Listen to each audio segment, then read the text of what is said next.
আনন্দ পাঠে ঐশ্বর্যে আপনাকে স্বাগত। আজকের পর্বে আমরা পাঠ করছি সত্যজিৎ রায়ের লেখা অপদার্থ। অপদার্থ কথাটা অনেক লোক সম্বন্ধে অনেক সময়ই ব্যবহার করা হয়ে থাকে। যেমন আমাদের চাকর নবকেষ্ট, নব তুই একটা অপদার্থ। এই কথাটা ছেলেবেলায় মার মুখে অনেকবার শুনেছি। নব কিন্তু কাজ ভালোই করত। দোষের মধ্যে সে ছিল বেজায় ঘুম কাতরে। দিনের বেলা প্রায়ই একটু টেনে ঘুম দেওয়ার ফলে বিকেলে চায়ের জলটা চড়াতে 4টের জায়গায় হয়ে যেত 4:30। কাজেই মাঝে তাকে অপবাদ দিতেন, সেটা ছিল রাগের কথা।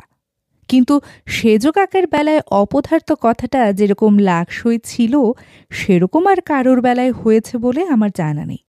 সেজ কাকা মানে যার ভালো নাম ক্ষেত্রমোহন সেন, ডাকনাম খেতু।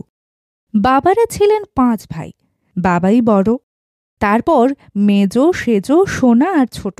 5-এর মধ্যে সেজ বাদে আর সকলেই জীবনে প্রতিষ্ঠা লাভ করেছিলেন। বাবা ছিলেন নামকরা উকিল, মেজ সম্মানিত অধ্যাপক, সংস্কৃত আর ইতিহাসে ডবল MA। সোনা ব্যবসা করে কলকাতায় 3খানা বাড়ি তুলেছিলেন। আর ছোট কালোয়াতি গানে বড় বড় মুসলিম ওস্তাদদের বাহবা আর 36টা সোনার উপর মেডেল পেয়েছিলেন ধনী সমঝদারদের কাছ থেকে। আর সেজ কাকা, তাকে নিয়ে এই গল্প, তাই তার কথাটা এক কথায় বলা যাবে না। সেজ কাকার জন্মের মুহূর্তে নাকি ভূমিকম্প হয়েছিল। অনেকের মতে সেই কারণে নাকি তার ঘিলুতে জট পাকিয়ে যায়, আর তাই তারই দশা। হাম আর চিকেন পক্স একবার না একবার প্রায় সব শিশুদেরই হয়। সেজ কাকার এই দুটোই তো হয়েছিল। সেই সঙ্গে কোনো না কোনো সময় হয়েছিল হুপিং কাশি, ডিপথেরিয়া, ডেঙ্গু, একজিমা, বসন্ত। শিশু বয়সে 7 বার কাঁদতে কাঁদতে হেঁচকি উঠে নীল হয়ে সেজ কাকা অজ্ঞান হয়ে গিয়েছিলেন। 7 বছরে সেজ কাকার তোতলামি দেখা দেয়। 9:30 পেয়ারা গাছ থেকে পড়ার সঙ্গে সঙ্গে সে তোতলামি সেরে যায়।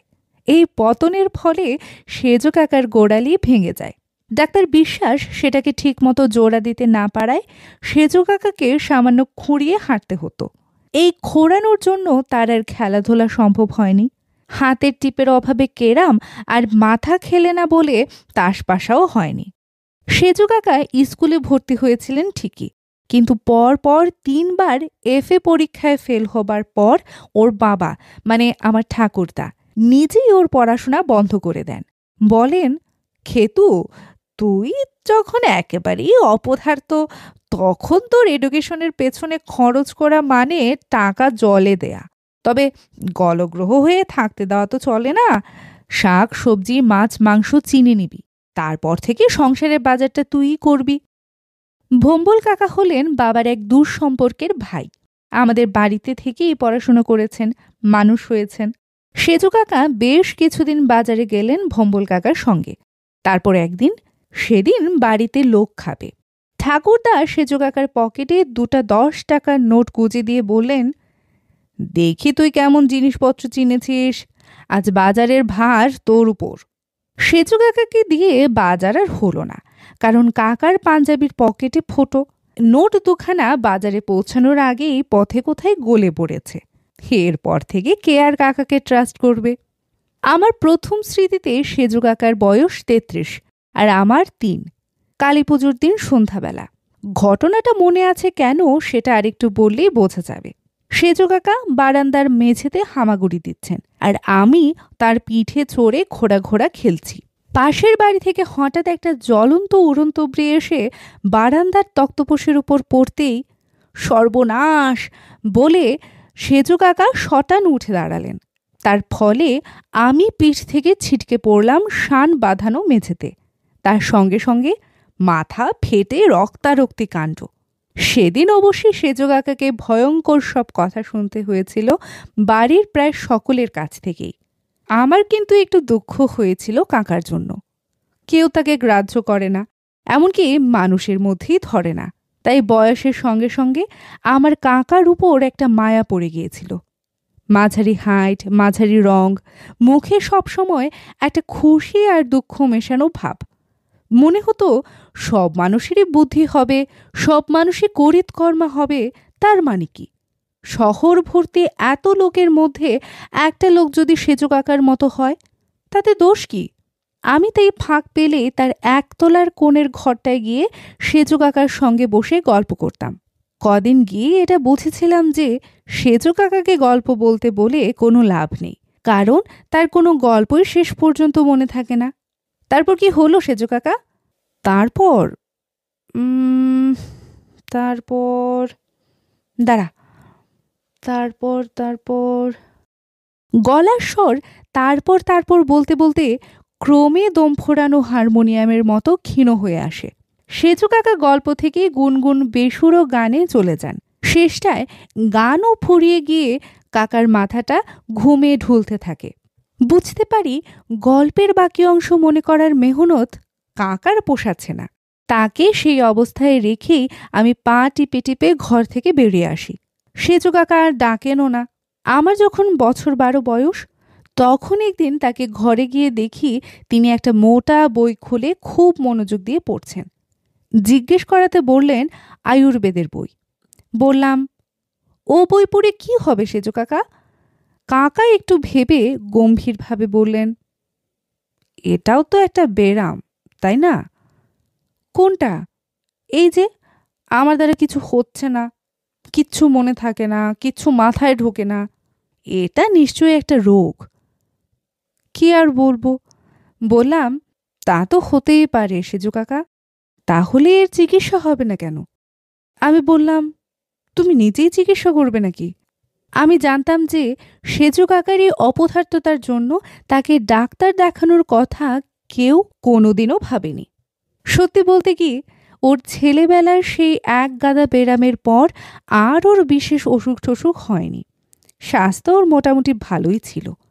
সেজু কাকা বলে চললেন, চকবাজারের ফুটপাতে বইটা পড়েছিল, 10 আনা দিয়ে কিনে এনেছি, বোধহয় কাজে দেবে। মনে হচ্ছে আমার ব্যারামের জন্য আয়ুর্বেদিক চিকিৎসা আছে। 2 দিন বাদে, তখন বর্ষাকাল, বিকেলে সেজো কাকার ঘরে গিয়ে দেখি উনি বেরোবার তোড়জোড় করছেন। পায়ে ক্যাম্বিসের জুতো, মালকোচা মেরে পড়া ধুতি, গলায় জড়ানো সুতির চাদর আর হাতে ছাতা। বললেন, ভট্টাচ পাড়ার ভাঙা শিব মন্দিরটার পেছনে একটা গাছ আছে, খবর পেয়েছি, তার শেকড় আমার চাই। ওইটা পেলেই ব্যাস নিশ্চিন্তি। সেজো কাকা বেরিয়ে পড়লেন। আকাশ ঘোলাটে হয়ে আসছে। তেমন তেমন বৃষ্টি নামলে কাকার প্ল্যান ভেস্তে যাবে। আমি ঘণ্টাখানিক নিচে ঘুরঘুর করে দোতলায় নিজের ঘরে চলে এলাম। দক্ষিণের জানলা দিয়ে সামনের রাস্তা দেখা যায়। বৃষ্টি নামল না। সন্ধে যখন হব হব, তখন দেখি সেজো কাকা ফিরেছেন। দুর্ধার করে নিচে নেমে সদর দরজার মুখে কাকার সঙ্গে দেখা। পেলে শিকড়? না রে, ভুল হয়ে গেল, একটা টর্চ নিয়ে যাওয়া উচিত ছিল। জায়গাটা জংলা আর বেজায় অন্ধকার। কিন্তু ওটা কি? কাকার কথার মধ্যে চোখ পড়েছে আমার। খদ্দরের পাঞ্জাবির বুকে লাল রঙের ছোপ। তাই তো, এটা তো খেয়াল করিনি এতক্ষণ। পাঞ্জাবি খুলতেই বেরোলো একটা জোক। ভীম যেমন দুর্যোধনের বুকে রক্ত খেয়েছিল, তেমনই ইনি সেজো কাকার বুকে রক্ত খেয়ে ফুলে ঢোল। টোকা দিতেই টপ করে মাটিতে পড়ে গেল। কিন্তু একটা জোকে আর সেজো কাকার কি হবে? কাঁধ, কনুই, কোমর, পায়ের গোল, হাঁটু, গোড়ালি সব জায়গা মিলিয়ে 14টা জোক বেরোলো কাকার গা থেকে। 5-6 আউন্স রক্ত যে তার আজ খোয়া গেছে, তাতে কোনো সন্দেহ নেই। বলা বাহুল্য, তার আয়ুর্বেদ চর্চাও এই একটি ঘটনাই দিল বন্ধ করে। পড়াশোনায় আমি ছিলাম রীতিমতো ভালো। আমাদের FA এন্ট্রান্সের যুগ শেষ হয়ে মেট্রিক চলছে। পরীক্ষায় বিশ্ববিদ্যালয়ে 3rd হয়ে বিজ্ঞান পড়ব বলে চলে এলাম কলকাতায়। হোস্টেলে থেকেই MSc পর্যন্ত পড়ে পদার্থবিজ্ঞানে ফার্স্ট ক্লাস ফার্স্ট হয়ে চলে যাই আমেরিকায়। শেষ পর্যন্ত গবেষক হিসেবে আমার বেশ খ্যাতি হয়। শিকাগো বিশ্ববিদ্যালয়ে অধ্যাপক ও গবেষণার কাজ আমি একসঙ্গে চালাতে থাকি। বাইরে থাকার ফলে সেজু কাকার সঙ্গে যোগসূত্র ক্ষীণ হয়ে এসেছে। একবার আমি তখন সবে অধ্যাপনা শুরু করেছি। মায়ের চিঠিতে একটা অদ্ভুত খবর পেলাম। সেজু কাকা নাকি ফিল্মে অভিনয়ের সুযোগ পেয়েছেন।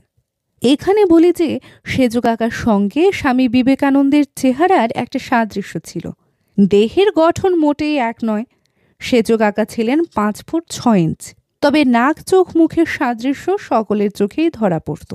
পরমহংসদেবের সম্বন্ধে একটা ফিল্ম তোলা হবে এবং তাতে বিবেকানন্দের ভূমিকা আছে খবর পেয়ে সেজো কাকা নাকি সরাসরি প্রযোজকের সঙ্গে দেখা করে অভিনয় করার ইচ্ছা প্রকাশ করেন। চেহারায় মিলের জন্য পার্টটা পেতে নাকি তার কোনো অসুবিধা হয়নি। কিন্তু সপ্তাহখানেক বাদেই আরও একটা চিঠিতে জানলাম কাকা নাকি ছবি থেকে বাদ হয়ে গেছেন। হবেন নাই বা কেন?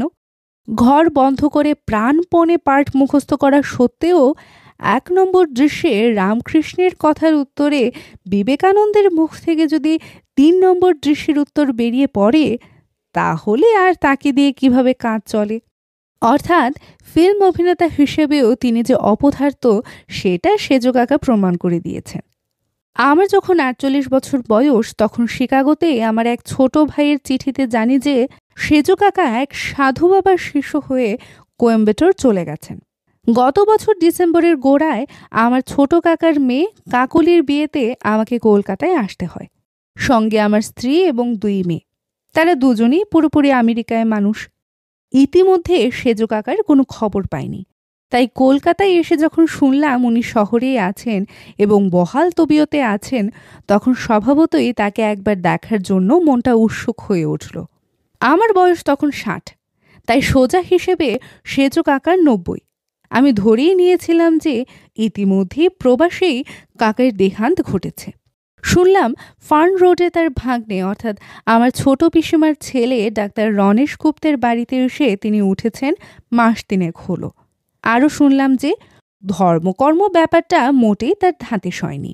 10 বছরেও ইডলি ধোসার অভ্যাস হয়নি। রোজ আধপেটা খেয়ে ওজন প্রায় 30 কিলো কমে গেছে। আমি এসেছি শুনে তিনি ডাক্তার ভাগ্নেকে বললেন, ঝন্টুকে বলিস একবার যেন এসে আমার সঙ্গে দেখা করে যায়। এক রবিবার সন্ধ্যায় গিয়ে হাজির হলাম ফার্ন রোডে। লোডশেডিং চলছে। দোতলার একটি ঘরে টিমটিমে মোমবাতি জ্বালিয়ে তাকিয়ায় ঠেস দিয়ে খাটের ওপরে বসে আছেন সেজো কাকা। একটা মটকার চাদরের ওপর গলায় প্যাঁচ দিয়ে জড়ানো সবুজ মাফলার।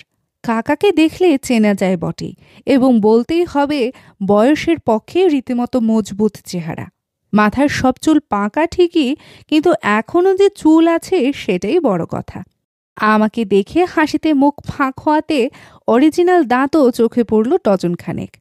আর যখন কথা বেরোলো তখন দেখলাম গলার স্বর ক্ষীণ হলেও কথায় বেশ তেজ আছে। এ তেজ কাকার মধ্যে আগে দেখিনি কখনো। তিনি যে সকলের বয়োজ্যেষ্ঠ তাকে আর কারো কাছে মাথা নোয়াতে হয় না, এই বোধ হয়তো তার মেজাজে একটা ভাড়াক্কি ভাব এনে দিয়েছে। কি রে ঝন্টু, বললেন সেজো কাকা, মার্কিন মূলকে গিয়ে কি করা হচ্ছে শুনি? আমার কাজের কথাটা যথাসম্ভব বিনয়ের সঙ্গে বললাম। পদার্থবিজ্ঞান গবেষণা, বললেন সেজো কাকা। লোকে মান্যি করে। আমার 77 বছরের পিসিমা গলা সপ্তমে চড়িয়ে আমার বিনয়কে ফুৎকারে উড়িয়ে দিয়ে জানিয়ে দিলেন আমার খ্যাতির কথা। বটে, বললেন সেজো কাকা। নোবেল প্রাইজ পেয়েছিস কিনা সেটা আগে বল। হালকা হেসে মাথা নাড়ালাম। তবে আর কিসের বড়াই, ছে ছে ছে, একেবারে অপদার্থ। আমি এই গুতোর ঠেলা সামলাতে না সামলাতে সেজো কাকার বাক্য স্রোত আমাকে নাকানে চোবানি খাইয়ে দিল। তুই তো যা হোক ভিনমূলকে পালিয়ে বাঁচলি। আমি ভাবলুম কলকাতা গিয়ে একটু স্বস্তি মিলবে, জীবনের শেষ কটা দিন তবু আপনজনের সান্নিধ্যে কাটবে। তা এসব হচ্ছে কি বলতো? শকুনির ঠোকরে হাড় পাঁচড়া বার করে দিয়েছে শহরটার। দিনে 10 ঘন্টা বিজলি নেই, শ্বাস টানলে ধোঁয়া ধুলোয় প্রাণ অতিষ্ঠ। জিনিসপত্রের যা দাম, উদরের স্বাদ মিটিয়ে ভালো মন্দ যে খাবো তারও জো নেই। ধুর ধুর ধুর, অপদার্থ অপদার্থ। সেদিন বুঝলাম যে সেজো কাকার উপর থেকে আমার পুরনো টানটা এখনো যায়নি, কারণ তার কথাগুলো শুনে আমার মনটা প্রসন্ন হয়ে উঠল। মনে হলো আমরা বোধহয় একদিন ভুল করে এসেছি, উল্টো ভেবে এসেছি। আসলে কাকা দিব্যি সুস্থ স্বাভাবিক মানুষ, আমরা শুদ্ধ দুনিয়াটাই অপদার্থ। কিন্তু কথাটা যে ঠিক নয় সেটা সেজু কাকাই প্রমাণ করে দিলেন কয়েকদিনের মধ্যে। এক সকালে ছোট পিসিমার বাড়ি থেকে ফোন এলো যে সেজু কাকা ভোর রাত্রে ইহলোক ত্যাগ করে চলে গেছেন, আর যাওয়ার দিনটাও মোক্ষম বেছেছেন কাকা, কারণ সেদিনই সন্ধ্যায় গোধূলি লগ্নে আমার ভাগ্নির বিয়ে। আনন্দপাঠী ঐশ্বর্যের আজকের আয়োজন আপনাদের কেমন লাগলো অবশ্যই তা আমাকে জানাবেন। ভালো লাগলে বন্ধুদের সাথে শেয়ার করবেন। প্রথমবারের মতো আমাদের আয়োজন শুনে থাকলে চ্যানেলটিকে সাবস্ক্রাইব করতে ভুলবেন না। আজ এই পর্যন্তই।